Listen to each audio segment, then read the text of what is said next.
Bueno, gente, bienvenidos a una nueva charla con una gran persona. Lamentamos que no haya podido ser en vivo, así que vamos a tener una charla ahora con Pablo Casacuberta. Desde Uruguay, ¿estás ahora? Sí. Sí, sí, Desde conectado. Uruguay. Así Bueno, es. es una persona con un currículum enorme, gigantesco, y nosotros acá siempre buscamos darle espacio a gente para que nos cuente cómo son sus proyectos y demás. Y Pablo, en este caso, como que espacio tiene montones, ha estado en todos lados, así que me interesaría que él se presente desde su lugar humano, no desde su lugar, no desde su currículum y desde sus artes, sino como presentate como Pablo, más allá de escritor, Bueno, cineasta. es curioso porque en realidad una porción de mi biografía tiene que ver con mi currículum, y es que yo fui criado por dos padres científicos, Claro. investigadores en fisiología humana, y soy el cuarto hijo de una familia donde todos son artistas, y entonces siempre tuve, digamos, una irradiación continua de ideas, muchas de las cuales eran ideas fundamentalmente fisiológicas y a menudo neurofisiológicas. Y eso un poco, de alguna manera, ha hecho que mi vida como artista esté muy salpicada de ideas que tienen que ver con reconsiderar la naturaleza humana desde un lugar un poquito más material y más parecido al que usamos para concebir la existencia de otros animales. Entonces, eso de alguna manera ha terminado por filtrarse en la forma en que hago cualquiera de esas otras artes. Entonces, es una mezcla. Me considero un sujeto fundamentalmente curioso que hace las cosas por ensayo y error. Y en esa dinámica de búsqueda, de craquear, digamos, un código, me he metido en muchas artes distintas, no bajo la premisa de que las voy a hacer bien, sino de que en general son artes practicadas por personas, y yo, siendo del mismo, digamos, de la misma especie, me considero que puedo no necesariamente desarrollar grandes obras en esas disciplinas, pero sí por lo menos mojar mis piecitos en la orilla de algunas disciplinas e intentar, digamos, craquear esas disciplinas o hackear esas disciplinas desde la dinámica de ser un animal intentando cosas. Bueno, con Interesante. Lu estuvimos escuchando tu música hace poquito y la Hasta hace verdad un rato, sí. que nos dejó sorprendidos, o sea, no había escuchado nunca y yo pensaba, no sé, a ver qué música hará. Y las cuatro o cinco que estaban sonando recién, muy diferentes entre sí y además increíbles. Precioso. O sea, las primeras dos, una era Frío y la otra era No me acuerdo, fue como, wow. Así que no solamente mojaste los piecitos, o sea, la verdad que ahí te sumergiste entero y una maravilla lo que lograste. Bueno, es interesante el hecho de que yo en realidad no ingresé en la música hasta muy tarde en la vida. Es decir, siempre estuve rodeado de música, pero nunca he tenido una cultura vinculada a las notas, los acordes, las escalas y su lógica interna. Lo que hace bastante difícil enfrentarse por una pura dinámica de ensayo y error a hacer una pieza orquestal. Viste que la mayoría de mis músicas Sí. tienen alguna dimensión orquestal o directamente son piezas orquestales para muchos instrumentos, lo que supone probar cada nota para Cada cada uno. instrumento y ver si más o menos andan.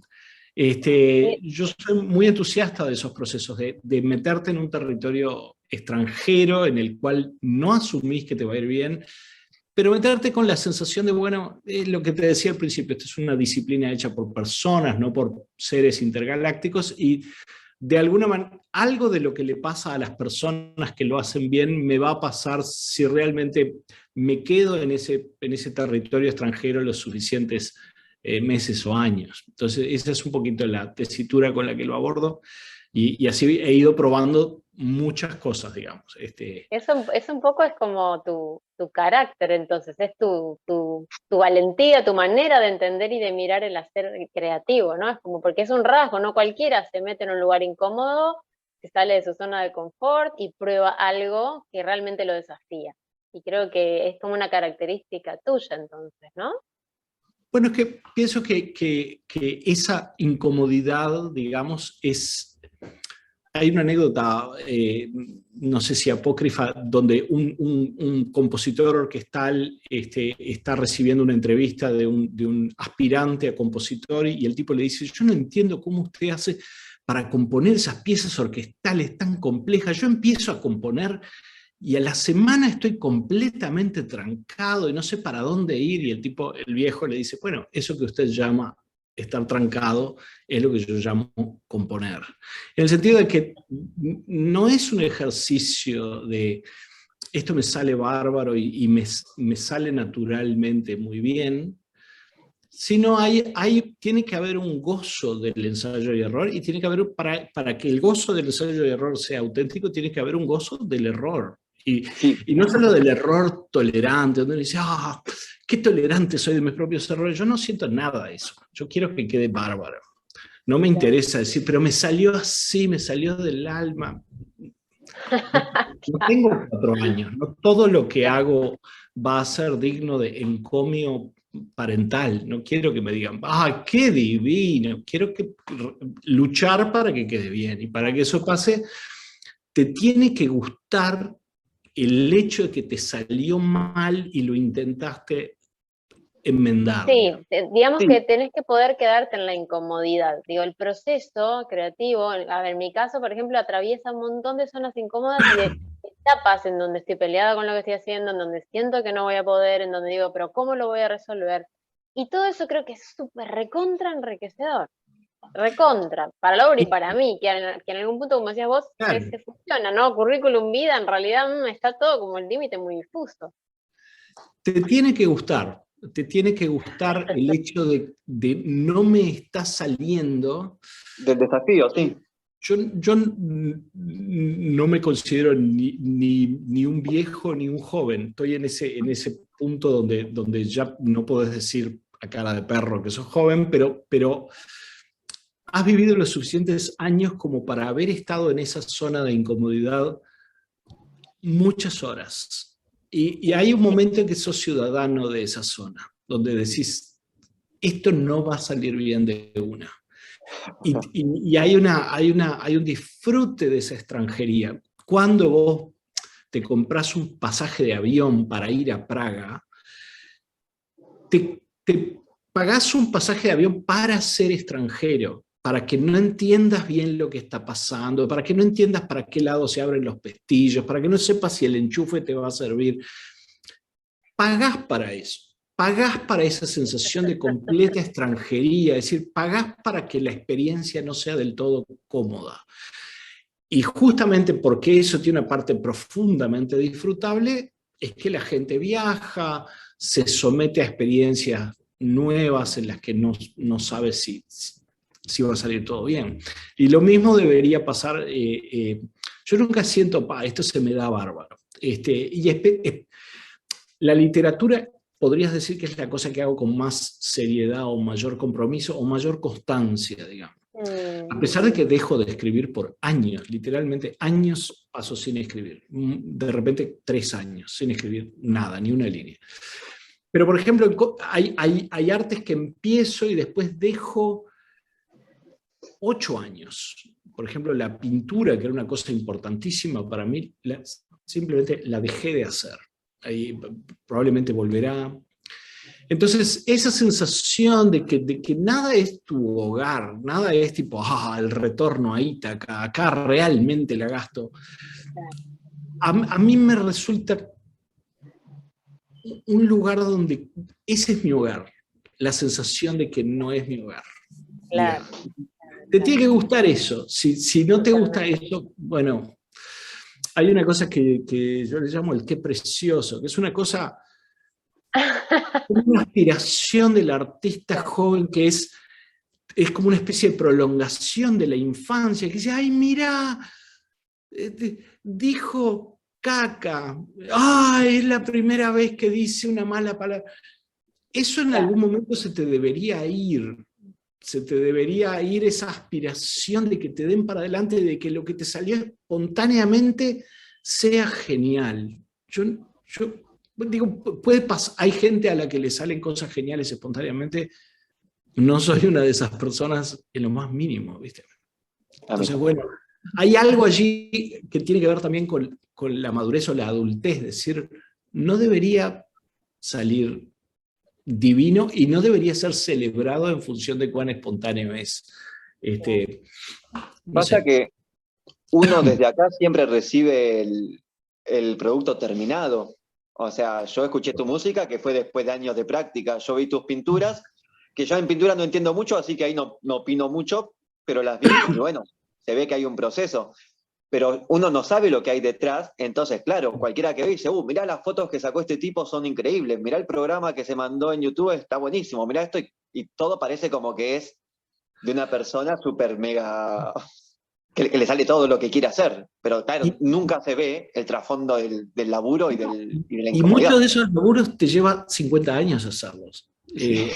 Ahora que mencionabas durante la pandemia, me pasó, y le pasó a la mitad de la humanidad, que hubo un momento en que pensé que no iba a trabajar nunca más, que nunca más iba a ganar un mango, y empecé a tratar de decir, bueno, ¿cómo uso mi tiempo de una manera que se parezca a ser productivo sin salir de mi casa? Y entonces en ese contexto hice una serie de YouTube. Que no es el fin del mundo, ¿no? No es el fin del mundo. Que es una serie que es sobre la relación que hay entre la neurofisiología y la cultura contemporánea, aunque no está presentada así. Está presentada como una serie de acompañamiento a la cuarentena. Como la cuarentena era larga, podías permitirte un formato que en YouTube se consideraría anatema, que es un video de media hora, es como absurdo en YouTube. Y cuando vos la ves, decís, mirá, se sentó y habló. Eso que ves ahí es literalmente, son 50 años de estudios. La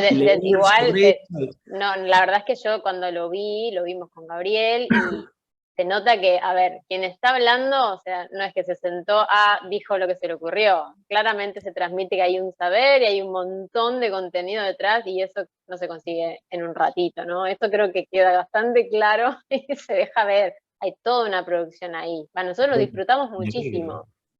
Y está muy bueno ese material. Y por eso también es gracioso, porque cuando vos ves todo por separado, parece como que tuviera como muchos cajoncitos distintos. Acá está la música, acá está la literatura, acá está el cine, que se supone que es todo la única cosa que estudié es cine. Entonces, todo el resto son tiros al aire. Pero en realidad, si vos lo ves todo junto, desde mi perspectiva es todo exactamente lo mismo, es lo mismo. Es como casi, ¿viste como estos escritores que escriben siempre el mismo libro? Sí. Para mí es así, pero en todos los rubros. Siempre estoy hablando de lo mismo, de personas que de alguna manera descubren que ellos son su cognición. Desde muchos ángulos. Eso te iba a preguntar, ¿qué es eso mismo? ¿Cuál es ese aglutinante que sentís que es lo mismo? Y esto lo acabas de decir, ¿no? Podrías decir, son 5 o 6 postulados. Primero, no hay espíritu, no hay esencia. No hay un verdadero yo y un falso yo. Hay un ocurrir de un animal que somos todos nosotros. Y ese animal tiene aspiraciones complejas y es difícil ponerlo de acuerdo, y tiene que de alguna manera celebrar consensos para salir adelante, y tiene que desarrollar sociedades más o menos funcionales, cosas que hacemos en forma bastante más milagrosa de lo que la gente se detiene a concebir o celebrar. Y eso es lo que hay. Y eso que hay es maravilloso. El cerebro humano es el objeto más complejo en todo el universo. De hecho, hay autores que señalan que es tan complejo como el universo. La cosa que más detesto es la gente que mira un atardecer y ve un conjunto de explosiones nucleares en el horizonte y dice, tiene que haber más que esto. A esas personas yo directamente iría con un arma vaporizadora y diría, esa persona no está sabiendo vivir. Esto es lo que hay, es glorioso. Vivís en sistema solar, que tiene un planeta habitable, es lo máximo, y en ese planeta habitable el grueso de las formas de vida son unicelulares, y de esas que no son unicelulares te tocó ser parte de un reducido núcleo de seres vivos que se llaman los animales, y de esos te tocó ser de los que son vertebrados, y de esos de los que tienen un sistema nervioso central y un cerebro, y que ese cerebro es capaz de concebirse a sí mismo y desarrollar teorías sobre cómo funciona el universo.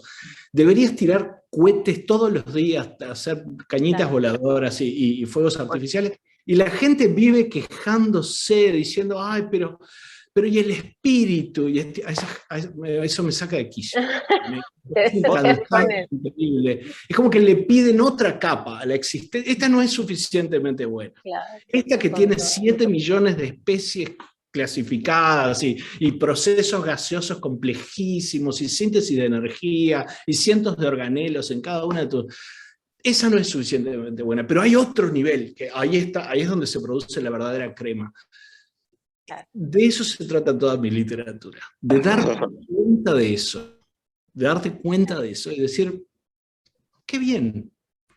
Ir dramáticamente todas las dudas ontológicas, características del ser humano, pero deteniéndote periódicamente a tirar un par de fuegos artificiales de celebración. Vos sabés que muchas veces, a mí siempre me gusta mucho debatir, y mucha gente me dice, no, pero ¿cómo no puede haber algo más siendo tan perfecto todo lo que hay?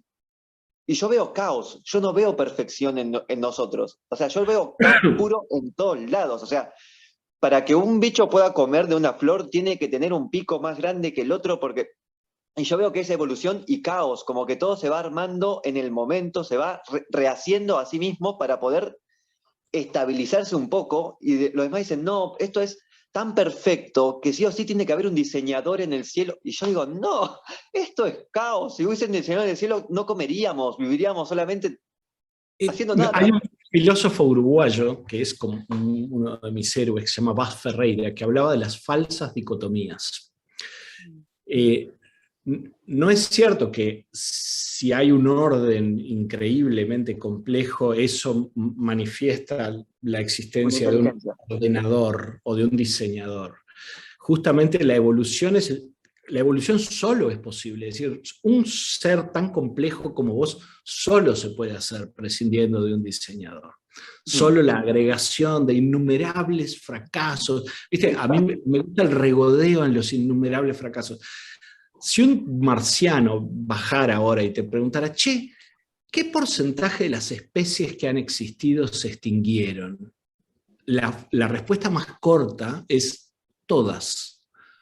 Todas las especies que han existido, menos este puñado de especies que tenés hoy, se extinguieron. Y de las que hay ahora, ¿cuáles se van a extinguir?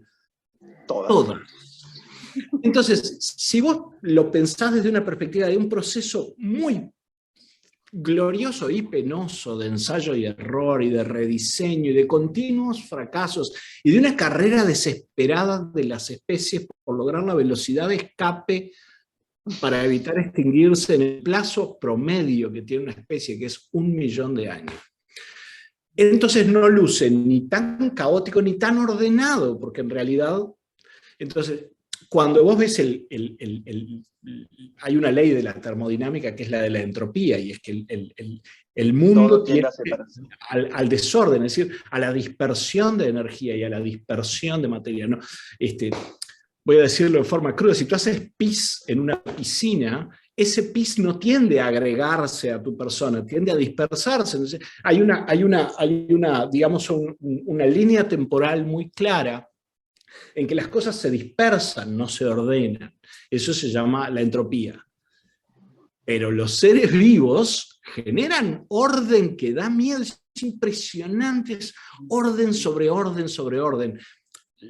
El truco allí es que cada ser vivo es temporal, y tiene una instancia donde se desarrolla orden y una instancia en donde se descompondrá en innumerables moléculas complejas que van a ser partidas en moléculas menos complejas por otros seres vivos y por otros procesos. Entonces, hay islotes de orden muy, muy ordenado. Uno de ellos sos vos. Si vos pensás por ahí que sos una agregación caótica de materia, think again. Sos un ministerio con innumerables departamentos muy, muy bien diseñados, un organigrama súper complejo. Entonces, digo esto porque en general las personas tienen como dos bandos. O vivimos en un quilombo total e indiscernible, o vivimos en un orden donde hay un plan. Y en realidad esa es una dicotomía falsa. Podés vivir en un orden donde no hay un plan. Claro. Eso me resulta interesante. Sí. Es el equilibrio natural, que hay más, o sea, por fuerza, para que pueda funcionar algo, no puede tampoco ser todo tan... Sí. A mí me parece, a ver, esta es desde total, obviamente yo tengo una ignorancia enorme respecto a muchísimas cosas, ¿no? Pero desde mi intuición, a mí me parece que hay una capacidad limitada como especie de entender hasta cierto punto, y hay mucho que no lo vamos a entender jamás, nunca, ¿no? Hay como toda una dimensión del misterio, y para mí esa dimensión de lo que no puedo comprender ni podremos comprender, me parece maravillosa. O sea, más allá de que es inquietante y a uno le den ganas, me parece muy interesante que no podamos abarcarlo todo. Y suena increíblemente humilde, hasta que te das cuenta que la verdadera frase humilde es: no sabemos, sí sabremos alguna vez lo que hay para saber. Porque la idea es que, por definición, no sabremos nunca. Te voy a contar una historia. En 1834, Augusto Comte decidió, como una manifestación de humildad, decir: mira, vamos a saber muchas cosas, pero nunca sabremos de qué están hechas las estrellas. Y lo dijo como una manifestación de humildad profunda, como una especie de humildad cognitiva básica. 14 años después se inventó el espectroscopio, y Kirchhoff puso un espectroscopio arriba de un telescopio y pasó a saber de qué están hechas las estrellas 14 años después, nada más. Entonces, lo digo esto porque en realidad la mejor manera no es decir que el universo es por definición incognoscible. La mejor manera es decir: mirá, es difícil definir qué es lo que hay por conocer. Y vamos ampliando ese rango, porque en realidad a lo que se refiere esta discusión, lo que plantea Gabo del caos, sería una tesitura puramente filosófica, si no fuera porque tiene un correlato social. Las personas también consideran que es una manifestación de humildad decir: pero vivimos en una sociedad que es un caos. Y no es en absoluto un caos la sociedad en la que vivís. Ni siquiera la Argentina, que es conocida internacionalmente por ser un caos, es realmente un caos. ¿Por qué no es un caos? Porque hace 200 años, es decir, hace 2 veces la vida de tu abuela, o hace 2 veces y media la vida de tu abuela, vivíamos en el feudalismo. Se vivía el feudalismo. En el país más poderoso del mundo, que era Francia, 97% de las personas no tenían ningún acceso al poder, no podían decidir su profesión, no podían decidir a qué se iban cuál iba a ser su trabajo, con quién se iban a casar, en qué lugar físico iban a vivir, y eso pasó hace 2 vidas y media de tu abuela. Entonces, solo cuando realmente te cae la ficha de lo ordenado que es el proceso histórico, por más caótico que parezca, si haces un poquito de zoom out, decís: pero es increíble, estás conversando con un uruguayo que debería ser un campesino plantador de papas, estás conversando vía satélite a través de un medio electrónico que no existía en mi infancia, no en la infancia de mi abuela, y discutiendo cómo se puede crear condiciones para hacer un modelo más lleno de propósito de cómo funciona tu lugar en el mundo. Eso es un lujo siberiano que no tuvo nadie 200 años para atrás. Hace 20.000, podés contar desde hace 200 años, 20.000 para atrás, y nada de lo que está pasando en este momento era posible. Entonces, tenés que compatibilizar una mirada donde existe cierto nivel de caos social y de despropósito social y de horribles conflictos, intereses espurios, con el hecho de que históricamente no estás ¿me entendés? No es un caos en el sentido de que las cavernas eran un caos. Igual yo lo que decía, o sea, es más, creo que justamente es nuestra obsesión por el orden lo que nos lleva después a decir que hay un diseñador por el hecho de que una flor crece en un lugar en particular y un pájaro puede comer esa flor en particular. O sea, yo creo que el caos al que me refiero yo no es el caos absoluto donde no se entiende nada, que es todo un desastre, sino que es que nosotros vemos en un proceso evolutivo, en un proceso de constante cambio y de constante adaptación de cada especie para poder, como decir vos, ganarle la carrera que no puede ganar al fin. Entonces vemos en eso algo prediseñado, algo completamente intencional, y digo, no, eso se va formando día a día, se va haciendo día a día. Nosotros estamos compuestos de células mutantes que nos difieren uno de otro de una manera impresionante. Sin embargo, compartimos el ADN, pero cada ADN es diferente. O sea, eso hace poquito estaba estudiando algo de eso y es lo poco que me quedó. Posiblemente me vas a pegar un tiro en la cabeza, pero a lo que voy que sí. Y creo que nosotros, al desarrollarnos, necesitamos un orden para poder coexistir entre nosotros, y esa intensidad de buscar el orden nos lleva a creer después que todo es orden, que va más allá de nosotros, que todo tiene que tener un orden y que hay alguien que ordena más allá de nosotros, lo que sería todo lo que es. Por eso te decía que esos no es un dipolo realmente, luce de esa manera. Y después también hay un disfrute romántico por aquello que luce gratuito. Es decir, por la idea de que las cosas surgen de una manera espontánea y con prescindencia de todo objetivo. Hay una cita de Oscar Wilde que decía: el arte es inútil como la flor es inútil. Crece por el mero disfrute de ser. Y eso no solo me parece No estoy de acuerdo. Por supuesto que no. No solo porque así no es como funciona el arte, así no es como funcionan las flores. Las flores son objetos absolutamente dotados de propósito. Y en general existió y se instaló en el ánimo romántico la idea de que disecar la flor o entender su funcionalidad es de alguna manera vulnerar su esencia, es violar su naturaleza gratuita. Yo tiendo a pensar de una manera mucho más enamorada del proceso material de la flor. Así que te emociona la flor, pero no querés disecarla para no destruir su misterio. Eso es no entender el volumen de misterio que tenés enfrente. Vos podés disecar 1 trillón de flores y sigue habiendo capas y capas y capas de misterio. Es maravilloso. Entonces, el hecho de que hay orden y de que mucho de lo que vos vivís como un absoluto caos en realidad está lleno de propósito y está lleno de diseño en lo social, no debería sacarle gratuidad a los placeres de la existencia. No son dos opuestos, son un solo guiso. Exacto. Claro, hay una mirada que se llama mirada desde la complejidad, que justamente lo que intenta es salir de las dicotomías. Y hace un tiempo que vengo como leyendo sobre el tema, ¿no? Porque estamos muy acostumbrados a polarizar y por ahí no se nos ocurre que hay un montón de otras maneras de pensar las cosas que no son necesariamente con pares supuestos, ¿no?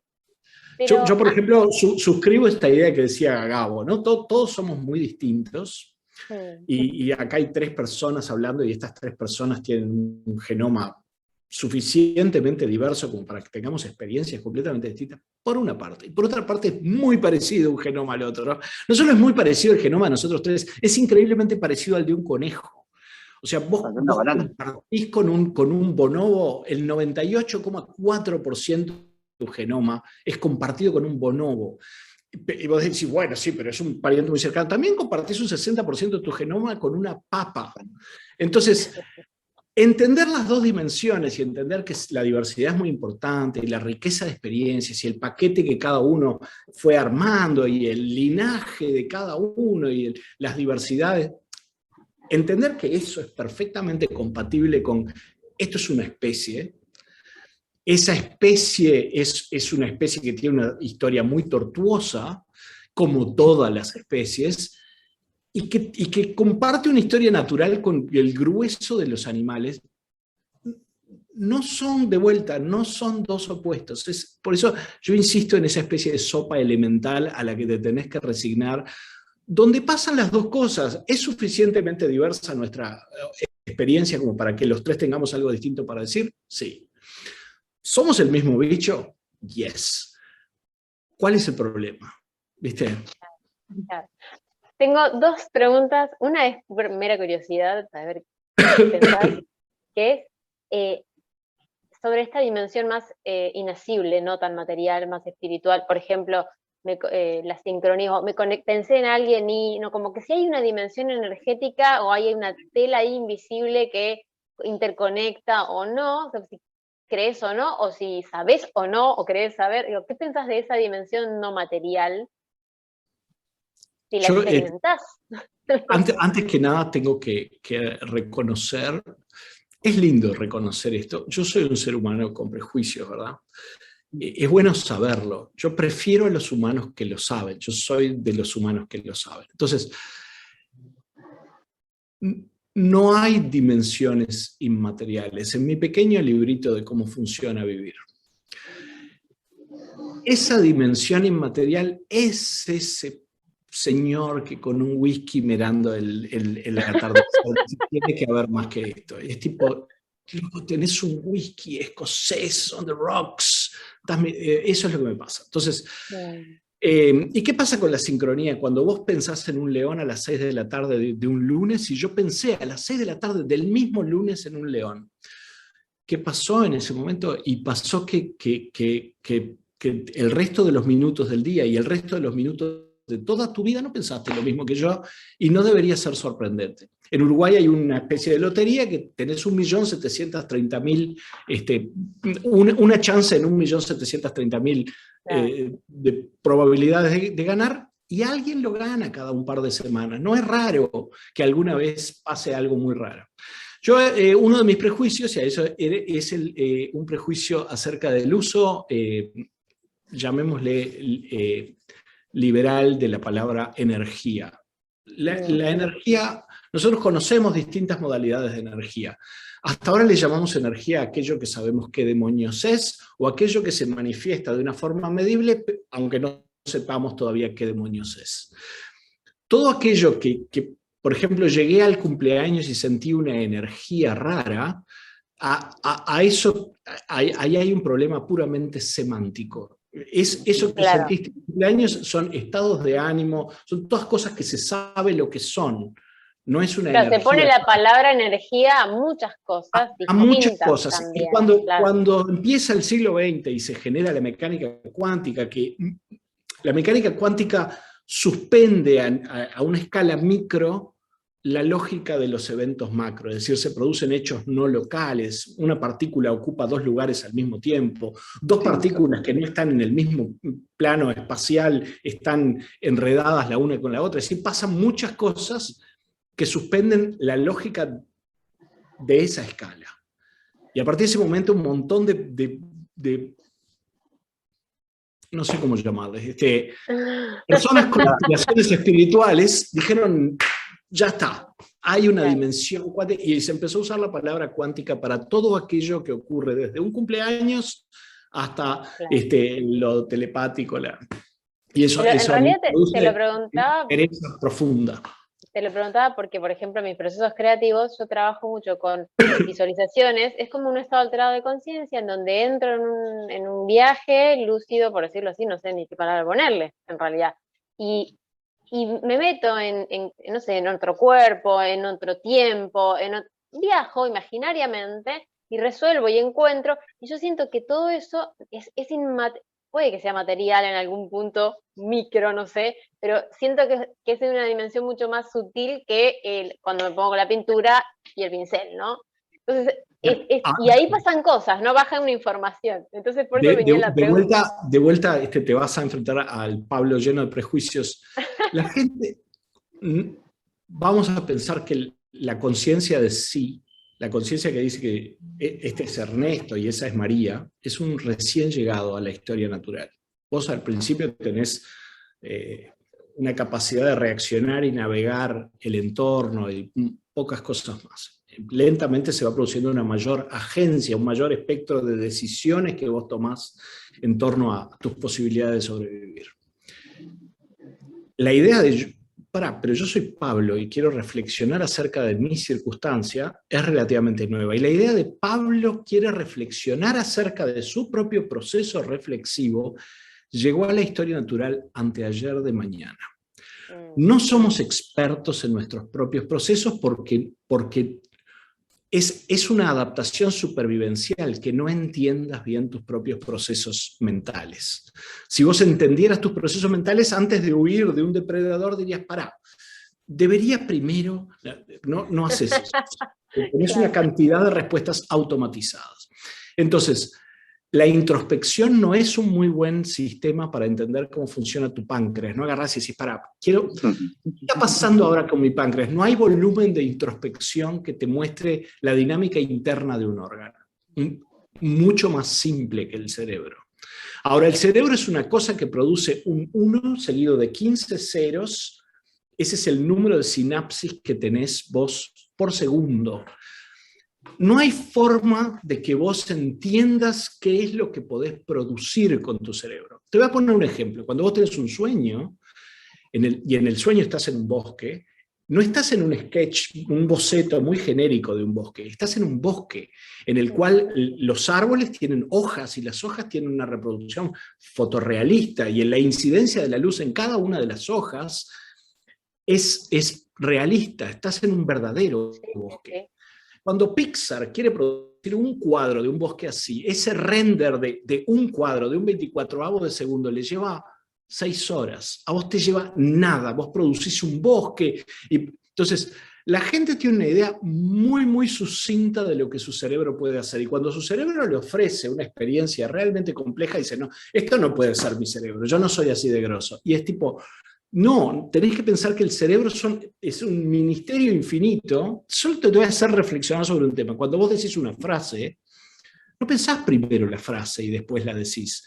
Va llegando a tu línea de montaje una frase armada cuando está razonablemente visto que si hay accidentes vasculares o tumores que afectan tu capacidad de producir adverbios, pero no adjetivos. Lo que quiere decir que esas estructuras sintácticas se producen en forma descentralizada en tu cerebro y llegan justo en el momento que lo querés decir.